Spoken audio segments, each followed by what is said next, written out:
anemia en todas las edades. Es África, ¿no? Los países que están en África, los países que están en Asia. Y en América del Sur podemos observar que el Perú está en este grupo, ¿ya? En el grupo de anemia severa con más del 40% de la población a nivel mundial, ¿ya? En el caso de niños, en el caso de anemia en edad infantil, tenemos que el color, rosado medio melón, nos indica anemia moderada, ¿sí? Y lo que es el rosado más clarito es la anemia severa. Aquí podemos observar que el Perú, en cuanto a población infantil, estamos con el grupo de anemia moderada, ¿ya? Entre el 20 a 40%.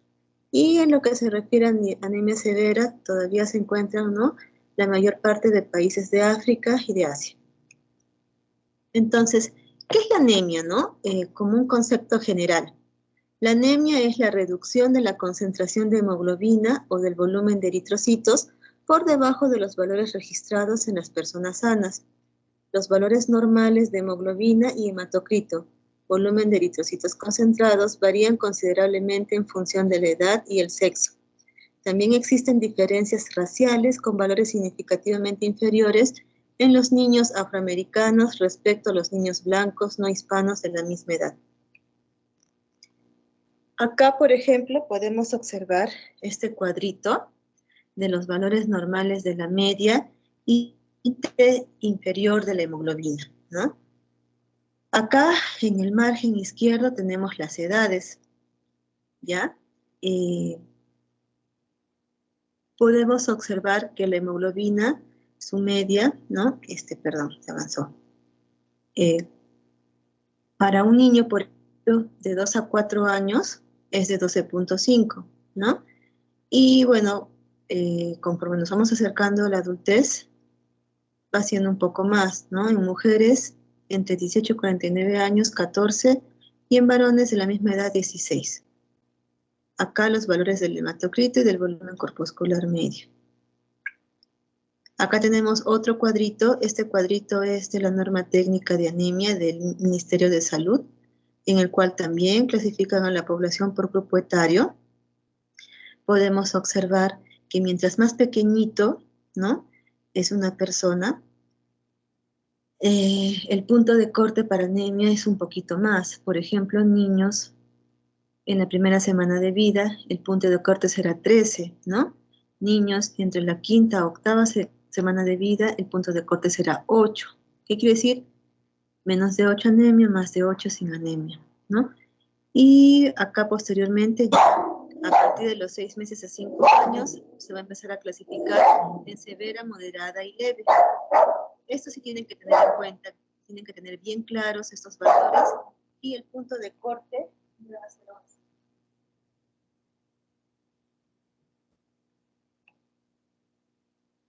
Entonces, términos que debemos saber. Bueno, estos términos a veces nos cuesta mucho recordar, pero muy importantes, ¿ya? Y también pueden ser preguntas de examen. Por ejemplo, ¿qué es el hematocrito? El hematocrito es el volumen de glóbulos rojos con relación al total de la sangre. Acá está el gráfico para que no se pueda olvidar. La hemoglobina. ¿Qué es la hemoglobina? Es la cantidad de, cantidad de la hemoglobina en un volumen determinado. El volumen corpuscular medio se va a referir al tamaño de los glóbulos rojos. La hemoglobina corpuscular media se va a referir a la cantidad de hemoglobina por cada glóbulo rojo. Y la concentración de hemoglobina corpuscular media se va a referir a la cantidad de hemoglobina relativa al tamaño de la célula por glóbulo rojo.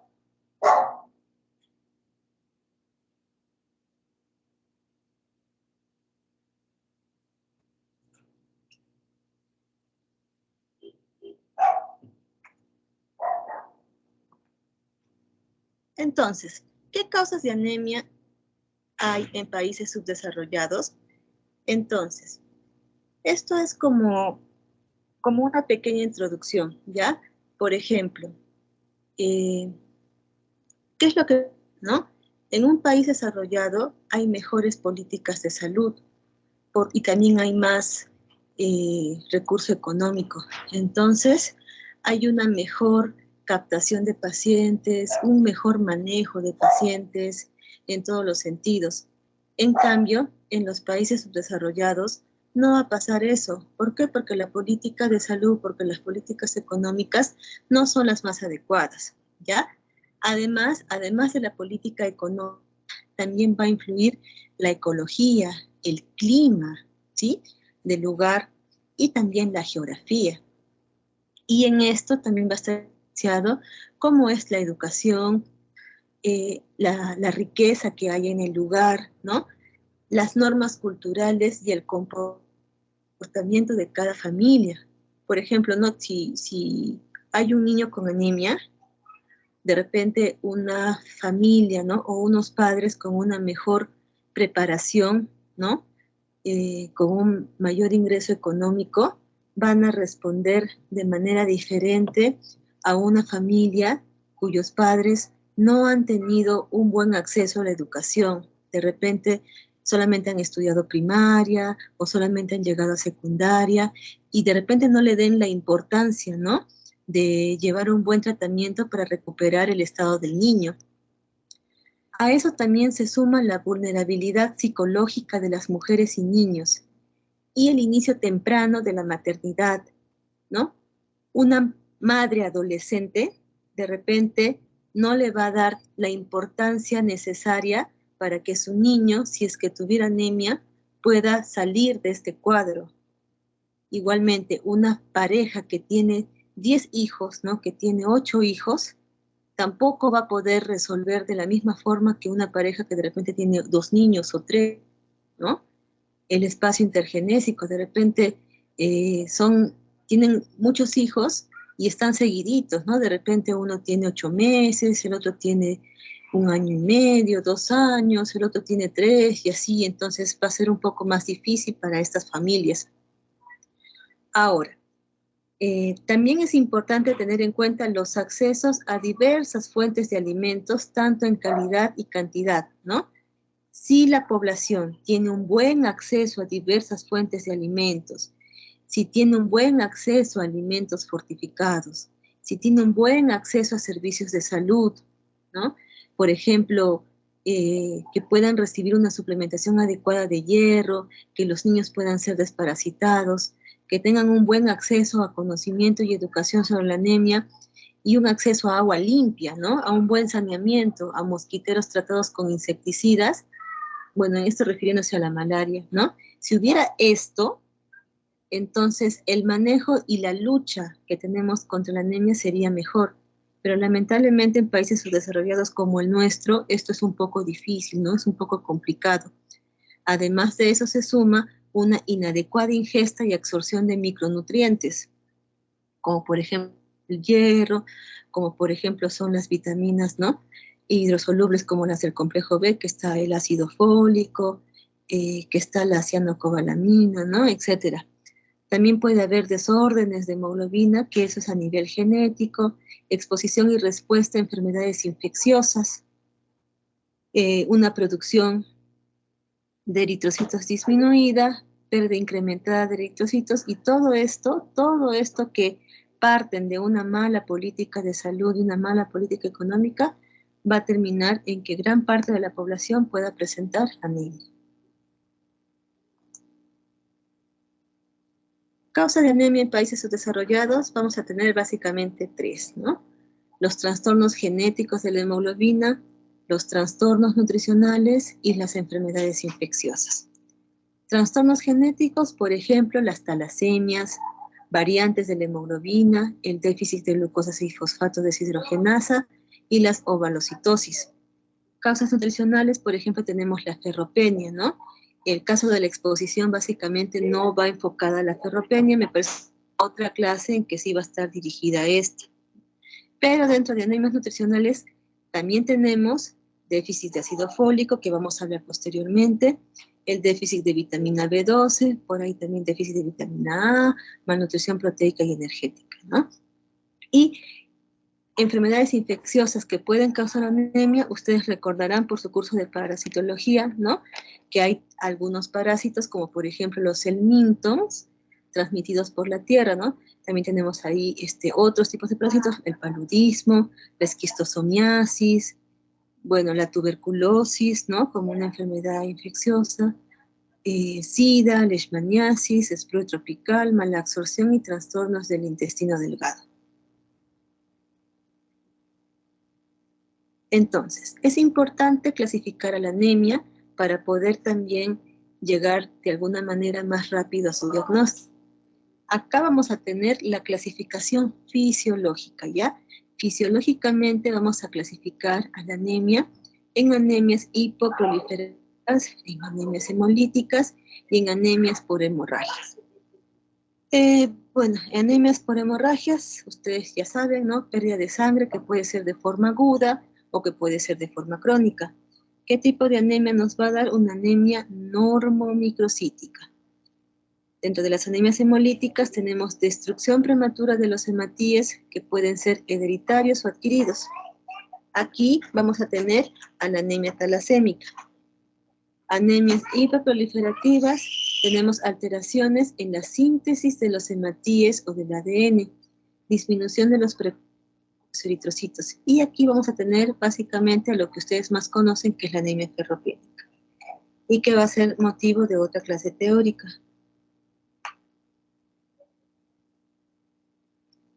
Clasificación morfológica de la anemia, vamos a tener anemias microcíticas, anemias normocíticas y anemias macrocíticas.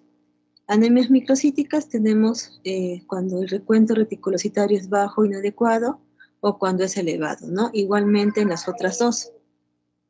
Con bajo recuento reticulocitario inadecuado vamos a tener a la ferropenia, a las talasemias, enfermedades crónicas, inflamatorias, ¿no? Que van a conllevar a una anemia crónica, al saturnismo, anemias sideroblásticas, déficit de cobre, anemia ferropénica, refractaria al hierro. Cuando el recuento reticulocitario es alto, síndromes talasémicos, igual, trastornos con hemoglobina C y E y piropoiquilococitosis. Anemias normocíticas de bajo recuento reticulocitario, la enfermedad crónica inflamatoria, la aplasia eritrocitaria, neoplasias, endocrinopatías, insuficiencia renal, hemorragia aguda. Como verán, hay un montón, ¿ya? Hay un montón de patologías que nos van a llevar a la presencia de anemia en un paciente. Acá tenemos dentro de las macrocíticas, que también va a ser motivo de la exposición, no se van a olvidar, macrocítica con recuento reticulocitario bajo, tenemos a las que son por déficit de ácido fólico, déficit de vitamina B12, estas dos que son las más importantes, ¿ya? Y bueno, las demás que también son un montón.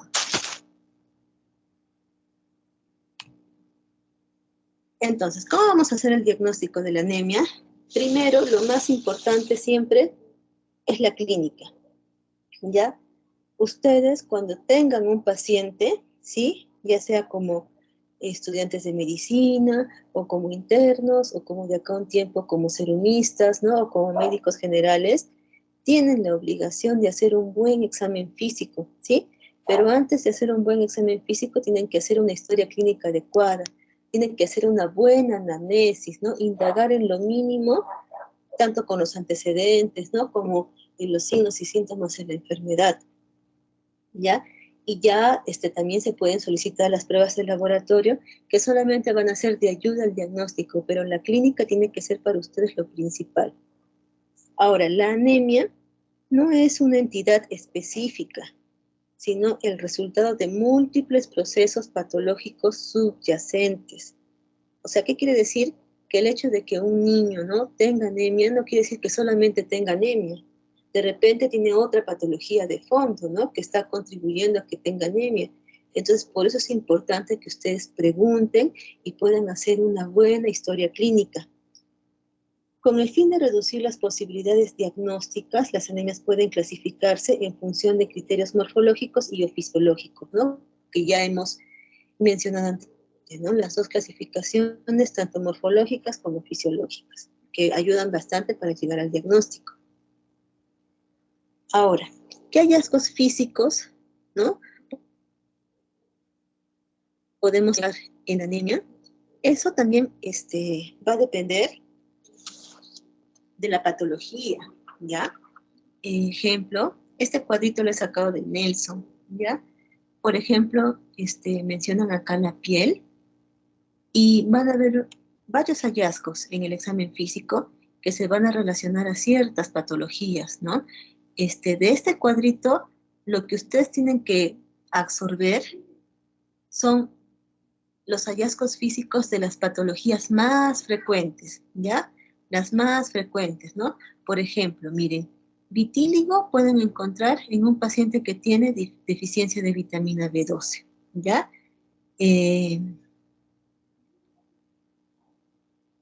Acá, ¿no? Por ejemplo, a nivel de cabeza, ¿no? Abombamiento del frontal pueden encontrar en las talasemias, en una ferropenia grave también pueden encontrar eso.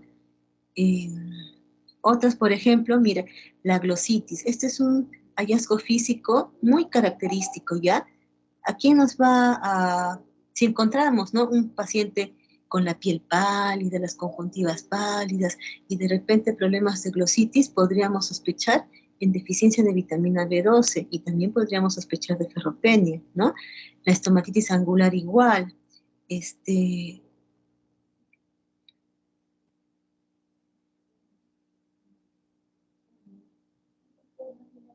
Acá, por ejemplo, esto también es característico. Las neuropatías periféricas se van a relacionar a un tipo de anemia macrocítica muy importante, ¿ya? Y que también es conocida, como es la deficiencia de la B12, que posteriormente les voy a recordar, ¿no? Y como la deficiencia de B12 también va relacionado a trastornos neurológicos, ¿no? También esto es importante que lo recalquen, ¿no? Puede haber neuropatía periférica, puede haber demencia, ataxia, etc.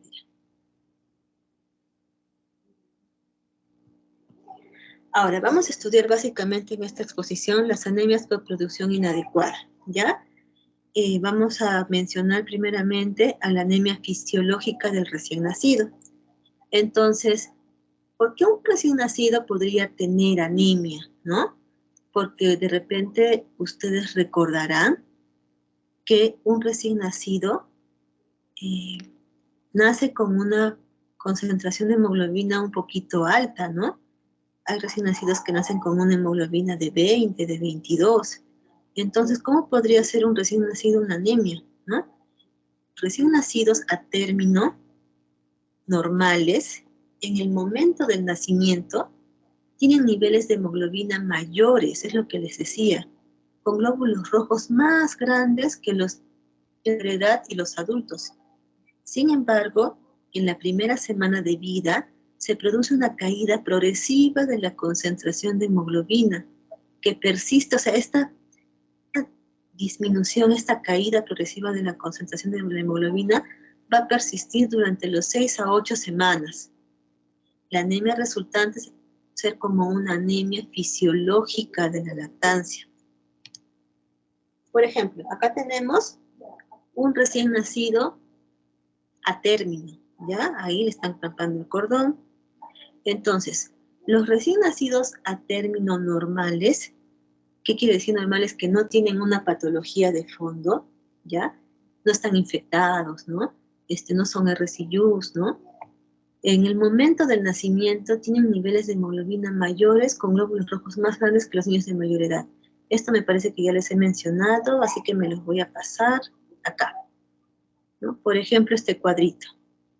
Acá tenemos la hemoglobina de acuerdo a la edad gestacional.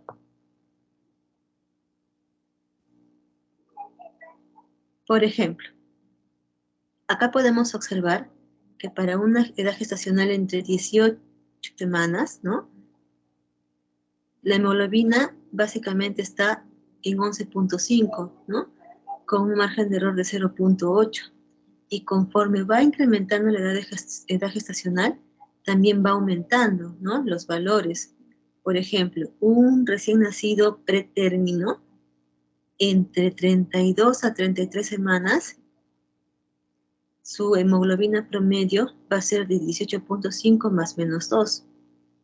Y un recién nacido a término, un poquito más, ¿no? 19.3 con un margen de error de 2.2. Es por eso que les decía que cuando nacemos, la cantidad de hemoglobina es un poco mayor, ¿no?, a la de los adultos.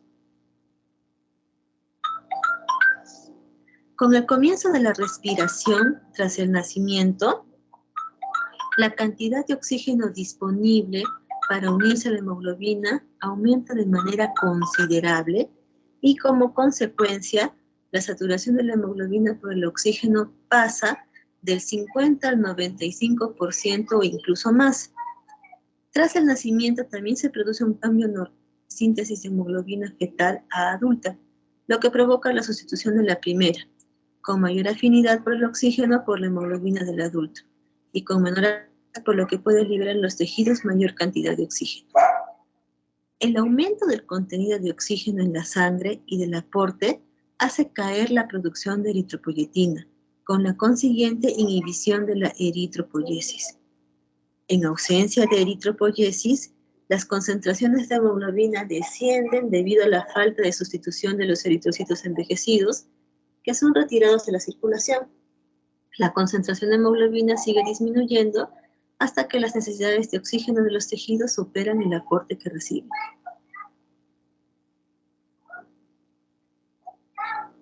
En condiciones normales, este momento se alcanza entre la 8ª y la 12ª semana de edad, cuando la concentración de hemoglobina es de 11 gramos por decilitro. En los lactantes a términos sanos, es raro que este nivel sea inferior a 10, porque es una anemia fisiológica. En este momento, o sea, cuando ya estamos acá, en el tope, digamos, de la disminución de la hemoglobina, en este momento, la producción de la eritropoyetina va a aumentar y se va a reanudar así la eritropoyesis. El suministro de hierro almacenado en el sistema retículo endotelial, derivado de los eritradados previamente, es suficiente para una nueva síntesis de hemoglobina, hasta alrededor de la semana 20, incluso en ausencia de aporte con ingesta. No hay ninguna alteración hematológica, esto es una anemia fisiológica, ¿ya? Y no precisa tratamiento alguno, salvo que esta anemia fisiológica del lactante se exacerbe por procesos asociados. Por ejemplo, si tengo un recién nacido que está infectado, ¿no?, tiene sepsis neonatal, entonces la disminución de la hemoglobina va a ser mayor, pero ya no va a ser algo fisiológico, ¿no?, sino va a ser por algo patológico que sería la sepsis. Entonces, ¿qué pasaría, ¿no?, si el valor de hemoglobina disminuye, ¿ya? Y ya no solamente es 10, sino digamos que tenemos una hemoglobina de 8, una hemoglobina de 7. Entonces, en ese caso sí va a requerir tratamiento y probablemente requiera una transfusión. Entonces, ¿cuánto sería la dosis, no? ¿Cuál es lo que se recomienda para poder realizar una transfusión? Administrar un volumen de Matías entre 10 a 15 mililitros por kilogramo, ¿ya? Esto es algo que no deben olvidar, porque cuando lleguen al internado lo van a utilizar. Entonces no deben olvidarse de esto. Eso es en cuanto a un recién nacido a término. Pero ¿qué pasa en un recién nacido pretérmino, no? Como este bebito que tenemos acá. Entonces no va a ser igual que un recién nacido a término. ¿Por qué? Porque un recién nacido pretérmino es más inmaduro. Y entonces sus sistemas hematológicos no van a funcionar de la misma manera. Los recién nacidos prematuros también desarrollan una anemia fisiológica, ¿ya?, conocida como anemia fisiológica de la prematuridad. La disminución de la concentración de hemoglobina es más notable y va a ser más rápida que un recién nacido a término. Es frecuente encontrar concentraciones de hemoglobina de 7 a 9 gramos por decilitro a las 3 a 6 semanas de vida, que puede ser incluso menor en los prematuros muy pequeños. ¿Qué quiere decir? Que mientras más pequeño es el prematuro, ¿no?, más riesgo de anemia tiene.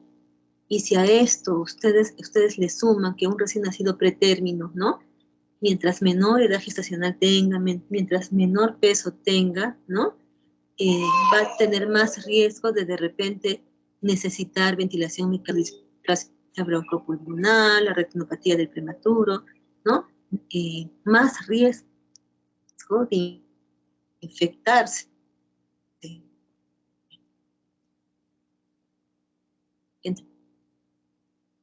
Entonces, en los recién nacidos prematuros intervienen los mismos factores fisiológicos que en los recién nacidos a término, aunque en mayor grado. En los lactantes prematuros, la disminución fisiológica de la hemoglobina puede verse acentuada por la pérdida de sangre debido a las tomas de muestras de sangre repetidas para controlar a los recién nacidos enfermos.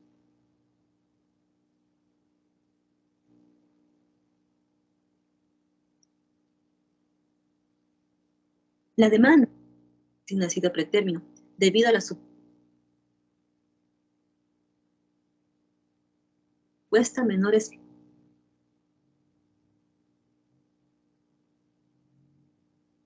ustedes recordarán, ¿no? ¿Cuánto en un recién nacido va a ser menor? Y en un recién nacido prematuro va a ser mucho menor, va a ser solo de 40 a 60 días. Entonces tiene más riesgo de hacer una anemia, ¿no?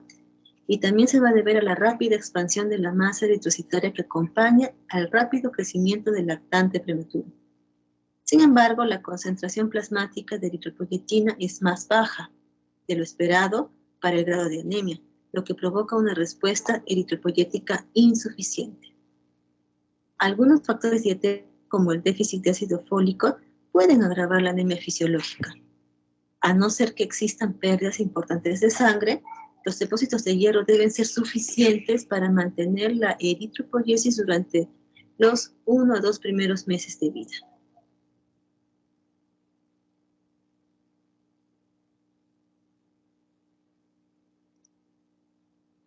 Ya, ahora vamos a hablar de las anemias megaloblásticas, ¿ya? Entonces, la anemia megaloblástica, ustedes recordarán, describe un conjunto de trastornos causados por una alteración en la síntesis del ADN. Los eritrocitos son más grandes de lo normal en todos sus estadios de desarrollo y se observa asincronía en la maduración entre el núcleo y el citoplasma. Por ejemplo, acá pueden observar un glóbulo rojo normal, ¿no? Pequeño, con forma bicóncava, y ese es un glóbulo rojo con anemia megaloblástica, ¿no? Mucho más grande.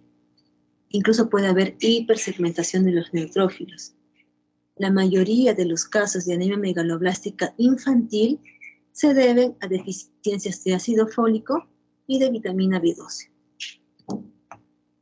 Entonces, ambas anemias megaloblásticas, ¿no? Como son por deficiencia de ácido fólico y por deficiencia de la B12, que es la cianocobalamina, en ambas va a participar la síntesis del ADN, ¿no? De lo que es el timidilato.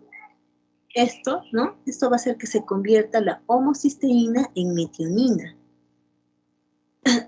Entonces, ¿qué quiere decir? Que si no tengo estos nutrientes, ¿no? Si tengo una deficiencia de ácido fólico, si tengo una deficiencia de B12, no va a haber esta conversión, no se va a convertir la homocisteína en metionina. Entonces, va a haber una baja producción de metionina y mayor cantidad de homocisteína. No se olviden esto, ¿ya? Porque para cuestiones del diagnóstico, ¿no? Si encontramos una buena concentración de homocisteína o si está elevada, nos va a orientar también al diagnóstico de la megaloblástica. Entonces, eso es en cuanto a los dos, ¿ya? No se olviden. Interviene la síntesis de ADN, ¿no? Y la conversión de homocisteína en metionina, en las dos. Pero lo que va a diferenciar a las dos es que en el caso de deficiencia por B12, el ácido metilmalónico se va a elevar, ¿ya? Y esto es la diferencia, esto es lo que también tenemos que buscar en nuestros exámenes en laboratorio. Ahora, en ambas, la multiplicación celular va a ser lenta y puede afectar a las 3 series sanguíneas, ¿no? Y producir una pancitopenia. Entonces, ¿qué va a pasar en la deficiencia de vitamina B12? Nosotros vamos a ingerir B12, o cianocobalamina, a través de los alimentos de origen animal, ¿ya? A través del pescado, la carne, los huevos. Entonces, la fuente para nosotros de vitamina B12 son los alimentos de origen animal. Una vez que hemos ingerido, ¿no?, la B12, se va a almacenar en nuestro organismo durante un tiempo más o menos de 3 años o más. No se van a olvidar, ¿ya? Cuando hagamos ácido fólico van a observar que el tiempo de almacenaje del ácido fólico es más corto en comparación a la deficiencia de vitamina B12.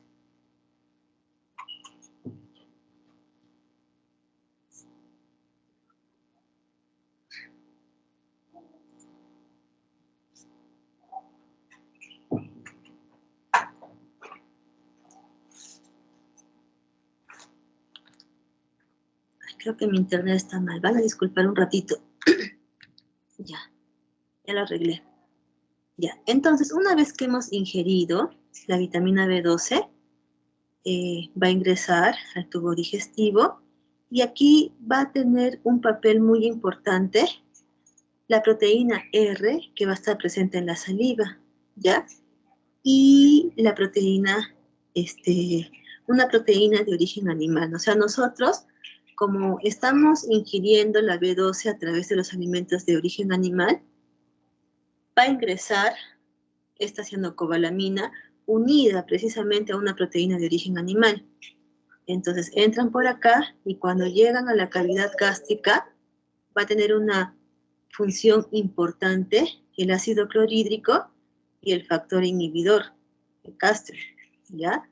Entonces, ¿qué va a hacer el ácido clorhídrico? El ácido clorhídrico va a romper el enlace que une la proteína de origen animal con la cianocobalamina, los va a separar. Entonces, una vez que se ha separado la cianocobalamina, se va a poder unir a la proteína de la saliva y van a seguir avanzando. Entonces, a nivel del duodeno, las enzimas pancreáticas van a hacer que estas dos se separen. Y al separarse, el factor intrínseco se va a poder unir a la cianocobalamina. Y cuando llegan al intestino delgado, van a ir juntas, ¿sí? El factor intrínseco con la cianocobalamina por todo el intestino delgado. Y cuando llegan al ilion terminal, va a producirse su absorción. Por ejemplo, acá tenemos las vellosidades del ilion terminal y va a tener una acción muy importante, una proteína que se llama cubilina. La cubilina va a ser como un receptor que va a permitir que la cianocobalamina unida al factor intrínseco pase. Estando dentro, se van a separar y esta se va a unir a otra proteína importante que va a permitir su absorción, ¿no? Su absorción a la sangre y poder ir a los diferentes tejidos y poder llegar al interior de la célula y poder hacer su función. Entonces, este gráfico que les estoy poniendo es muy importante que ustedes lo sepan y lo entiendan, porque de acuerdo a eso van a poder recordar las causas de la deficiencia de B12. Por ejemplo, acá mencionan, ¿no? Causas de anemia por déficit de B12 dicen disminución de la ingesta. Por ejemplo, los vegetarianos estrictos. Entonces, claro, si les he mencionado que la B12 se ingiere a través de los alimentos de origen animal, si yo soy vegetariano, no voy a poder ingerir la vitamina. Entonces, los vegetarianos son las personas que más problemas de deficiencia de B12, que tienen más problemas de anemias macrocíticas, megaloblásticas tienen. Es por eso que tienen que suplementar su alimentación con este nutriente. Otra causa de anemia por déficit de B12, ¿no? Tenemos la disminución de la absorción de la B12. Por ejemplo, ¿no? Dice deficiencia de factor intrínseco. ¿Qué pasaría si por alguna causa genética no produzco factor intrínseco? Entonces, no se va a poder absorber, ¿no?, adecuadamente y voy a tener deficiencia. ¿O qué pasa si tengo aclorhidria? He estado tomando alguna medicación, ¿no? O estoy tomando mucha ranitidina, ¿no? Muchas de esas cosas porque tengo problemas con gastritis y no tengo una buena producción de ácido clorhídrico. Entonces tampoco se va a poder llevar a cabo, ¿no?, todo el mecanismo fisiológico que tiene que pasar la B12 para poder absorberse. ¿Qué pasa si tengo bacterias que consumen la cobalamina a nivel del intestino delgado? Tampoco voy a poder absorber adecuadamente la B12. ¿O qué pasa, no? Si habíamos dicho que las enzimas pancreáticas separan a la cobalamina de la proteína R de la saliva. ¿Qué pasa si no tengo una buena producción de enzimas pancreáticas? Entonces no se van a separar y no se va a poder unir al factor intrínseco, por lo tanto voy a tener una deficiencia de B12. Y esta causa que es muy importante y que es también motivo de examen, ¿no? La anemia perniciosa, que es producida por una gastritis crónica atrófica de origen autoinmune, ¿no? Por los anticuerpos anticélula parietales y antifactor intrínseco, que esta patología es muy importante porque con el tiempo puede llevar al origen del cáncer, ¿no? Un cáncer gástrico. Entonces, ¿qué clínica vamos a encontrar en pacientes con anemia por déficit de vitamina B12? Primero, un síndrome anémico, ¿no? Vamos a tener un paciente que viene a consulta porque está cansado, porque luce muy pálido, ¿no? Y por ahí pueden encontrar, ¿no? Una lengua desquebrajada, ¿no? Una glositis muy inflamada, y también por ahí trastornos neurológicos, ¿no? Polineuropatías, puede haber una degeneración combinada subaguda, puede haber demencia, ¿no? Que está relacionada a esta vitamina, no se van a olvidar. Entonces, ¿por qué se van a producir los trastornos neurológicos? ¿Por qué creen? ¿Por qué creen? Porque la B12 va a intervenir, ¿no? En la producción de la adenosilmetionina. Y la adenosilmetionina, ¿para qué nos sirve? Para la producción de mielina. Entonces, si no hay una adecuada producción de mielina, ¿no? La mielina que envuelve a los axones de las neuronas, ¿no? Si no hay una buena producción de mielina, ¿ustedes creen que se va a llevar a cabo la sinapsis, todos los procesos neurológicos que hay? No, entonces vamos a tener estos problemas. ¿Cómo podemos diagnosticar entonces la anemia por déficit de vitamina B12? Primero, ya les había mencionado que el diagnóstico tiene que ser clínico, ¿ya? Y por ahí también podemos encontrar, ¿no? En los exámenes de laboratorio, una anemia macrocítica e hipercrónica. ¿Cómo así? El volumen corpuscular medio va a estar aumentado, ¿no? Y el HCM también va a estar ahí. Entonces, laboratorialmente, podemos dosar vitamina B12, tiene que estar más o menos, ¿no? Entre 200 a 600 picogramos por mililitro. O sea, tiene que estar disminuida la vitamina B12, ¿no? Ahora, el diagnóstico diferencial de la B12 es la vitamina B9, ¿no? ¿Por qué? Porque ambas producen una anemia megaloblástica, una anemia macrocítica. Entonces, tengo que dosar B9. Si el B9 me sale normal, en valores normales, ¿no es cierto? Entonces lo descarto. No puede ser una anemia producida por deficiencia de B9, de ácido fólico, ¿no? Sino de B12. La homocisteína, ¿no? Y el ácido metilmalónico. Acuérdense que les había dicho que en ambas, tanto en la B12 como en el ácido fólico, en la B9, se tiene que convertir la homocisteína en metionina. Y si hay deficiencia de ácido fólico, entonces vamos a tener poca concentración de metionina y más de homocisteína, ¿no? Y la metionina, que tiene que ver con la producción de la mielina. Entonces también el dosaje de homocisteína nos va a ayudar, ¿no? Vamos a encontrar que la homocisteína va a estar elevado, ¿no? Estos son los valores normales. Y el ácido metilmalónico que está presente propiamente en el déficit de vitamina B12, que también puede estar elevado. Para el tratamiento, si tengo deficiencia de B12, ¿qué tengo que hacer? Tratar de suplementar la dieta con este nutriente, ¿no? Entonces, las necesidades fisiológicas de vitamina B12 son de 1 a 3 microgramos por día y se han observado respuestas hematológicas con pequeñas dosis, lo que indica que puede usarse la administración de una mini dosis como prueba diagnóstica cuando existen dudas sobre la existencia o no de una deficiencia de vitamina o en circunstancias en las que la anemia sea grave y las dosis iniciales más elevadas puedan ocasionar alteraciones metabólicas graves. Ahora, Ya hemos visto lo que es la anemia megaloblástica por deficiencia de vitamina B12, ahora vamos a ver por deficiencia de la B9, que es el ácido fólico. Entonces tenemos, ¿no?, principalmente la forma activa, que es el tetrahidrofolato, ¿no? El tetrahidrofolato va a estar presente también en alimentos de origen animal, es cierto, pero afortunadamente también va a estar presente en alimentos de origen vegetal, ¿ya? Eh, por ejemplo, ¿no? Acá tenemos el ácido fólico. El ácido fólico tiene que pasar a dihidrofolato y de dihidrofolato a tetrahidrofolato a través de esta enzima que es muy importante, ¿ya? La dihidrofolato reductasa.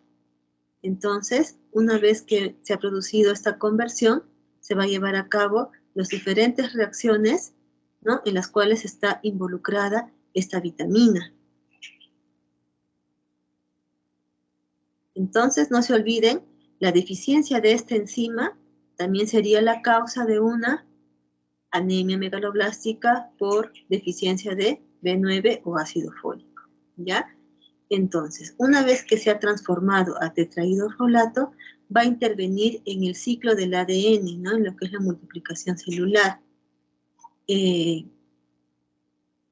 Entonces, ¿qué pasaría si tenemos deficiencia de vitamina B9? No se va a poder llevar a cabo adecuadamente esto, ¿no? Y van a haber también muchos problemas. Y otra cosa que tienen que tener en cuenta es que también se va a alterar el ciclo de la metilación, ¿no? Acuérdense que el ácido fólico interviene en diferentes reacciones muy importantes para poder llevar un, un, un buen estado de salud, ¿no? Por ejemplo, interviene mucho eh, en lo que son las reacciones que tienen que ver la mielina, la dopa, ¿no? Etcétera. Entonces, una vez que ya se ha llevado esto a cabo, ¿dónde se va a reabsorber el ácido fólico? A nivel del yeyuno. Acuérdense que la B12 se absorbía a nivel del ilion terminal, ¿ya? El ácido fólico se absorbe en el yeyuno. Acuérdense que la B12 se almacena durante aproximadamente unos 3 años. El ácido fólico se almacena entre 3 meses, ¿ya? 3 a 4, o sea, el tiempo de almacenaje es menor, es más corto que la vitamina B12, no se olviden porque puede ser motivo de examen. Entonces, la deficiencia de ácido fólico, ¿qué causas podríamos tener? Por ejemplo, una disminución del aporte, ¿no es cierto? Puede ser un niño que esté desnutrido o puede ser una persona que sufra de alcoholismo, ¿ya? Disminución de la absorción, ¿no? Personas que tengan enteropatías, que estén consumiendo fármacos como la aspirina, la fenitoína, el fenovital. También puede haber anemia por deficiencia de B9 cuando aumentan las necesidades, ¿no?, de esta vitamina, por ejemplo, en la infancia, ¿no? Una mujer que esté embarazada, una persona que tenga anemia hemolítica, que tenga hipertiroidismo. Cuando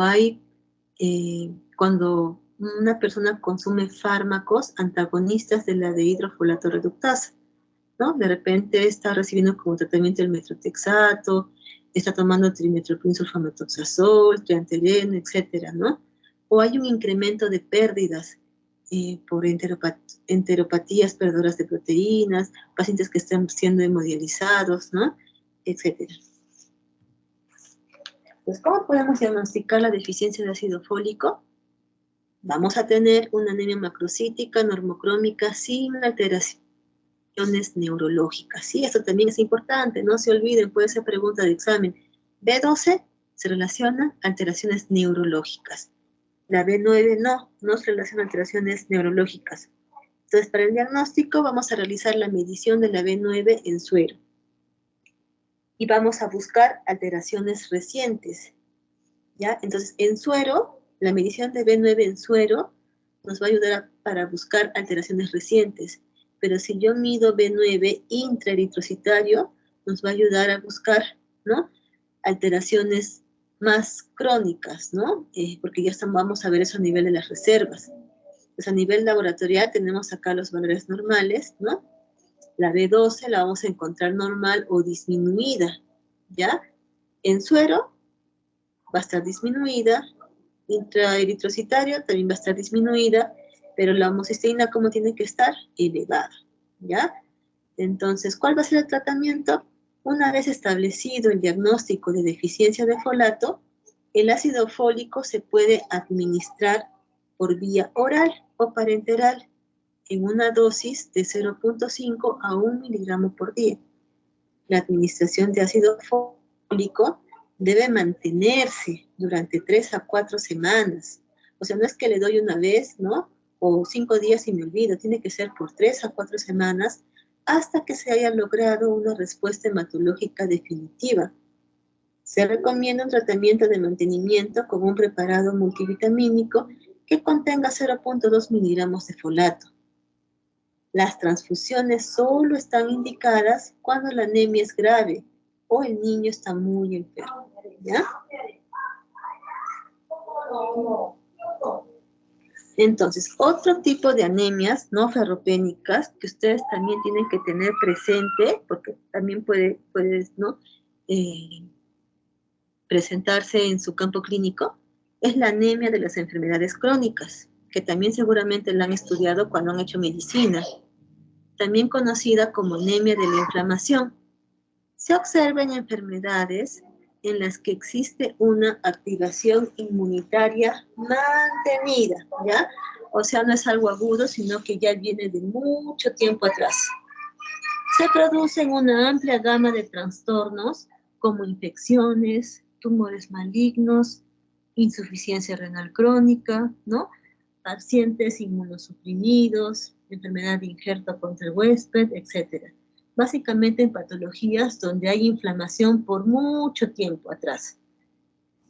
Se va a encontrar una anemia similar asociada a las nefropatías crónicas, ¿sí? Pacientes con nefropatías crónicas también pueden encontrar una anemia crónica, ¿no? Similar. La anemia de enfermedades crónicas es típicamente una anemia hipoproliferativa, normocrómica y normocítica, leve o moderada. Esto no se van a olvidar.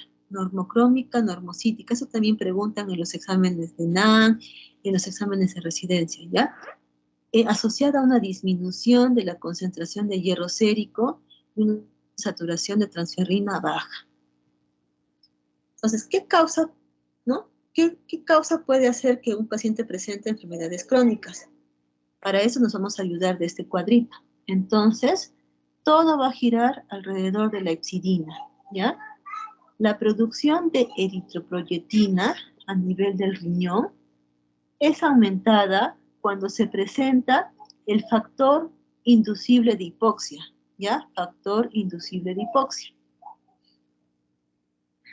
Esto genera un aumento de la eritropoyetina, por lo tanto, de la eritropoyesis. Y esto va a originar un mecanismo de retroalimentación negativa a nivel de la hepcidina. Entonces, también a esto va a contribuir los bajos niveles de hierro.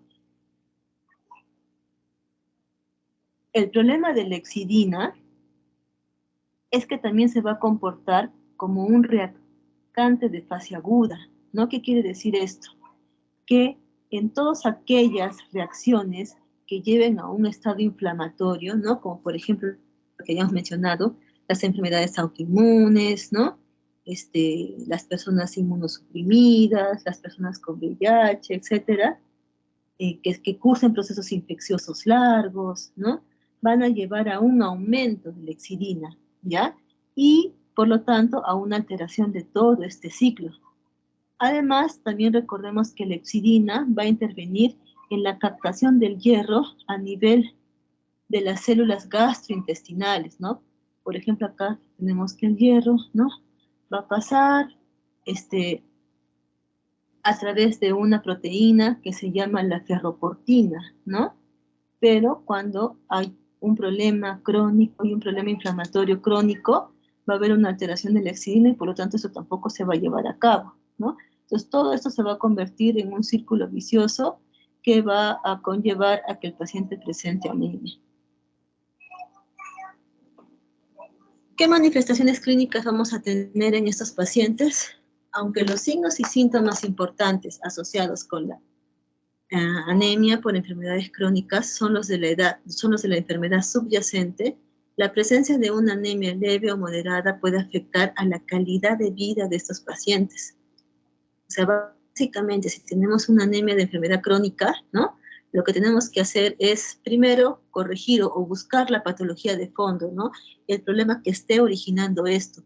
Porque mientras no hagamos la corrección de eso, el paciente, por más que le demos suplementos de hierro y tratemos de mejorarlo, no va a mejorar. Entonces, a nivel laboratorial, la concentración de hemoglobina suele variar de 6 a 9 gramos por decilitro. La anemia es en general normocítica y normocrómica. No se olviden de eso. En algún momento de su vida les van a preguntar. Aunque en algunos pacientes puede encontrarse también discreta hipocromía y microcitosis, sobre todo si existe una ferropenia asociada. Los recuentos absolutos de reticulocitos son normales o bajos y la leucocitosis es frecuente. Entonces, ¿cuál va a ser el tratamiento? Primero, el mejor abordaje de las anemias por enfermedad crónica es el tratamiento del trastorno de base. Claro, ¿qué pasa, no? Si mi paciente tiene una enfermedad autoinmune de fondo, ¿no? De repente tiene lupus, eritematoso sistémico, junto a una diabetes mellitus, ¿no? Y de pronto, pues, yo la noto pálida y sus controles me muestran que tiene una hemoglobina de 8. Si yo no trato, ¿sí? Si yo no trato el lupus, por más que yo trate de mejorar, ¿no? La concentración de hemoglobina de mi paciente no va a mejorar porque no estoy tratando la patología de fondo. Entonces, cuando se consigue controlar la enfermedad sistémica asociada que me esté produciendo esta anemia crónica, la anemia mejorará o se resolverá. Las transfusiones elevan temporalmente la concentración de hemoglobina, pero rara vez están indicadas. Aquí lo más importante es tratar la patología de fondo. Y eso sería todo. He tratado de poner las anemias más importantes porque, como han visto, hay un montón, ¿ya? Y hablar de cada una de ellas va a ser un poco complicado. Por eso que he tratado de tomar las más frecuentes, ¿no? Las que van a tener mayor probabilidad de ver en su campo clínico.